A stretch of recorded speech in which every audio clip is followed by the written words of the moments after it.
Super long story short, I, 25 female, was the glass child in my family. Youngest of 5, I'm the only one without severe health or mental issues, so I fell through the cracks. I spent almost all my time alone in my room, reading or playing video games. I generally didn't mind this. I want to make it clear here that I don't resent my parents or siblings. They did not parentify me or make me my siblings' caretakers. My things were never taken for the siblings' benefit. I was invisible because I didn't need them like the other 4 did. When I was 9, I made friends with 2 girls who were also in similar situations as mine, and we were, and still are, our little found family. I went to college with just those 2, and I graduated with just those 2. I moved to a new state with just those 2. My family was busy and that was fine. I didn't mind because that's just how life is when you have 4 sick siblings. Fast forward to last year. Mom calls me 3 days before Thanksgiving, which is super unusual because we don't talk. The last time we spoke was when she was telling me the time and place of a sister's funeral. We texted small talk occasionally. Our relationship is incredibly surface level. Honestly, that's an improvement from my high school years when we had no relationship. Mom asks what time to expect me for Thanksgiving. I had no idea they were planning Thanksgiving this year. She never mentioned it before this. There are only 3 times in my entire life my family tried to do Thanksgiving or Christmas, and it just didn't work for a lot of reasons. I already had plans. Also, if she wanted me to come for Thanksgiving, I would have needed to book a plane ticket months ago. Giving me 3 days' notice is not okay by me. She didn't remember that I live 2 states away now, but was upset that I would leave her alone on Thanksgiving, which felt very guilt-trippy to me because she has a dad. Dad would have spent most of the day visiting brother at the facility he's currently at. He's about 2 hours' drive away from them. When I refused to come a couple of times, she hung up on me. After about 30 minutes of scrolling back to check our messages and making sure I hadn't missed something, I hadn't, I sent her a text to let her know by the way, Grandma paid for my college. I thought maybe he could have been twisted around thinking the money I got from his mom actually came from him, but even that feels like a stretch. I reminded him I graduated 3 years ago and that if he was still paying for someone's school, he should look into that because he's been scammed. LMAO, I'm sorry, but I laughed out loud at that. What terrible people. You are not the idiot.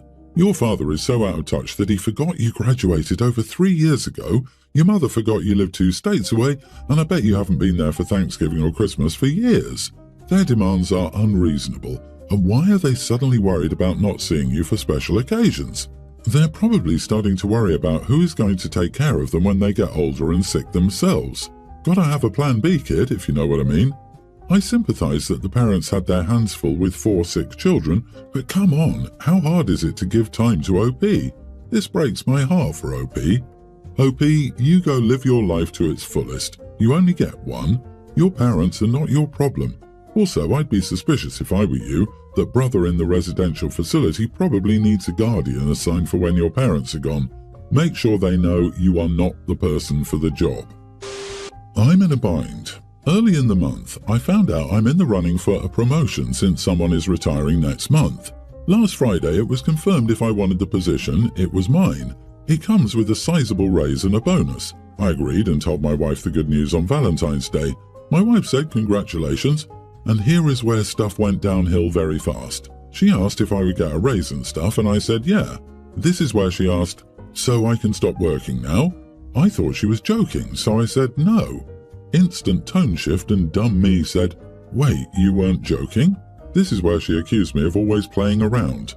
I apologized and explained I love her, but I have no desire to be the sole earner in our marriage. If you want to reduce hours or take on a less stressful role or job, that's a conversation we can have, but I will not entertain the possibility of being the sole earner in our marriage.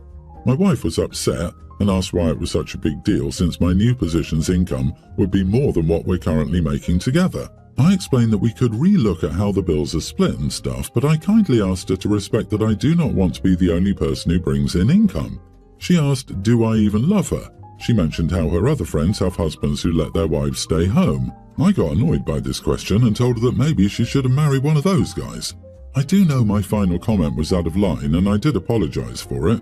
She wouldn't accept it and has given me the cold shoulder since. She asked if I even love her comment did sting, and I did act like a jackass by saying what I did. This has always been something I felt strongly towards. She was also aware of how I felt, but honestly, I don't think either of us thought either would be in a position to do so. I know I never thought I would be. She did explain the benefits of her staying home. The problem is I enjoy meal prep, cooking and cleaning. I listen to podcasts during that time, little moments of zen. I like the current setup where we split the chores. I do not want or need her to take on a larger load. I get her job is frustrating and stressful. That's why I said she can explore options to reduce her stress or find a less stressful job. She wants out. I get working sucks, I fully get it. But I tried to tell her what she's feeling is normal, and at the same time, adults work because we need to.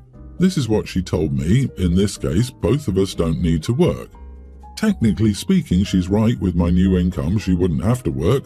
But on the other hand, I don't want to be the sole earner. This doesn't make me a failure as a husband or a man. She made jabs that made it feel as such. Even if we had kids, I would be against it, just the way I was raised. Both my parents worked and they shared the load across the board. Just how I feel. I don't know, maybe I am wrong or have a dated view. I tried everything to get her to talk to me, but I'm at a loss. Wait, you don't have kids? Then why the heck would she need to stay home? Not the idiot. Just because you're getting promoted doesn't mean she should quit. Both of you working will allow you to achieve your long-term financial goals faster, allowing you both to retire. Anyone who uses "don't you love me" or any of that BS, well, that's classic manipulation tactics. Good luck, brother. I wouldn't be surprised if OP's wife suddenly and mysteriously got fired or let go so she can use that excuse to stay home. Those wives probably have personal trainers to keep them busy. OP, you deserve better, because one day she will hold this over your head when things aren't going well. Don't have kids with her. She's lazy, wants you to support her. Freeloader wife. Good grief, you can save your raise and retire early. You guys need a long-term financial plan. She can't just dip out of the workforce. Look at how much you can make year over year by just investing your extra money. Also, you didn't say anything mean. Marriage is a partnership. She's not partnering. She's making a half out of not getting her way. My 47 female husband, 51, has a daughter from a previous marriage who's 19. My husband and I also have 2 kids together who are both toddlers. My stepdaughter has never liked me. My husband told me not to worry about it and told me that she was mad at him and not me. I met her soon after her parents' divorce, and I figure it had to do with that and her age. She was 15 when we met, and that she would grow out of it. However, it's been 4 years and she still avoids me and is always angry when we're together. Both times that I was pregnant, my stepdaughter congratulated us but was completely uninvolved beyond that. She didn't come to the baby shower for my first child and didn't come to visit in the hospital either time. Even now we've been trying to arrange for her to spend time with them and she turns us down every time. Last week we got into an argument. She came to our house to pick up a jacket she left last time she was here. She was only here for a few minutes, and my oldest asked her to play with her, and my stepdaughter said that she didn't have time and left. I called her later and told her that she was out of line and could have been nicer about it, and she told me word for word that it isn't her job to coddle them. I told her she's an adult and needs to act like one, and that she was a bad sister and was making my children feel like she didn't want them around, to which she just replied that she doesn't and hung up. My husband agrees with me. However, I've been telling some of my friends about it and they told me I shouldn't have said what I said to my stepdaughter. Am I the idiot? Yeah, you are the idiot. She doesn't need to pretend like she cares that you were pregnant. She doesn't have to attend your baby shower. She doesn't have to want any relationship with her dad's new kids. You're not her mother, and she obviously doesn't view you as any motherly figure in her life. You trying to force her into something she has no desire for is inappropriate. You call yourself a stepmother, but in reality you are her dad's wife, nothing more. I think you have to learn to accept that and stop trying to force your family on her. Makes me wonder, was OP the reason for divorce? OP met stepdaughter's dad soon after her parents' divorce, and OP was immediately pregnant after meeting her husband. Also, I have no evidence of this, but I get the strong impression that OP is really upset because they expect his stepdaughter to babysit and that isn't happening. Total assumption on my part, but I wouldn't be surprised. Lady, wake up. Your stepdaughter doesn't want anything to do with her bio dad's new family. And newsflash here, she doesn't have to, so quit trying the "we're all one happy family" crap on her. From what you wrote, she hasn't been mean, quite the opposite.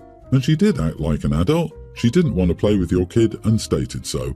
So some advice, back off and leave his daughter alone.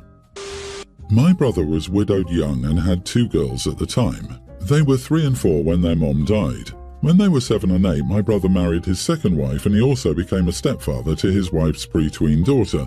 For the sake of making the post a little easier, my nieces will be Mia, teen, and Ella, young teen, and my step-niece will be Katie, same age as Ella. About once a month I have all 3 girls for a day of fun. I live near a water park and I take my small kiddos, so taking the girls is easy, and it was a tradition that started with Mia and Ella and later included Katie when my brother became her stepfather. That's something that still continues today. My brother has mentioned to me that he and his wife are concerned that Mia and Ella don't consider Katie their sister and really only tolerate her. This has come from comments Katie made to her mum about feeling like an only child still and feeling as though Ella and Mia don't really want her hanging out with them and that they only say yeah because they don't want to get into trouble for excluding her. My brother mentioned that Ella and Mia never fight with Katie, but they never seem to have a great time with her either. He said even when Ella and Mia are fighting, neither will go to Katie to hang out. They do their own thing or hang with friends. And when they're together, they will hang out and Katie only joins if she asks them. They never ask her or make the effort to include her. My sister-in-law told me Ella and Katie should get along way better than they do. She told me Ella doesn't show any interest in Katie that way, though, despite them liking the same things. Both my brother and sister-in-law said they try to cultivate the individual relationships with Katie by taking Ella or Mia out someplace with her, but that doesn't seem to make Ella or Mia any closer to her. If anything, they go along with it out of obligation. My brother told me that Ella and Mia don't even notice when Katie goes home to her dad sometimes. Katie splits her time between her mom and her dad, so she'll be there for a week and then she's with her dad for a week.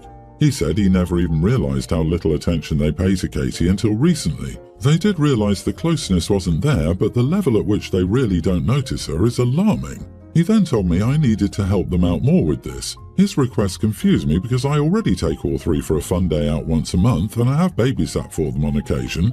I don't know what he expects from me when I have my own kids. I told him that.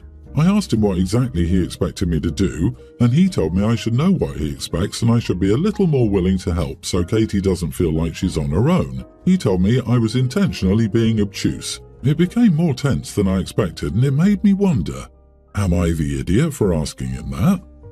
Not the idiot. He's upset that you asked because he doesn't know himself either. There's nothing you can do, nor do you have any obligation to do anything about this.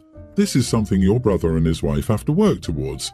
It is in no way your issue. This is not a concern you have to work on. He didn't answer because he can't. He got defensive because he wanted to make this someone else's problem and deflect responsibility. You should help us out more. How? You should know how. You're not in the wrong here, OP. He's expecting you to know what he expects. Does he want you to take them to therapy instead of the water park? Because therapy could help the situation. You're literally asking him directly because you can't read his mind. You definitely don't assume to know his thoughts, and that's why you ask. Please speak to your nieces and ask them how they feel. Background info. My husband is named Brad. Valerie is our daughter who's in 8th grade, and Denise is Brad's sister. Valerie's school hosts a New York trip for graduating 8th grade. It's in late June, but the deadline to register for the trip and pay the fee is in 2 weeks.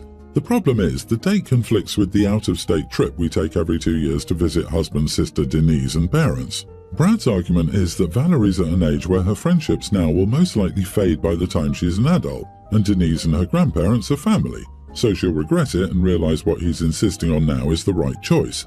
The thing is that Valerie isn't particularly close with Denise or her grandparents on Brad's side, and she's told me that she doesn't want to visit her family on Brad's side if it means missing her graduation trip this year, and it won't be the same as if she went to New York as an adult.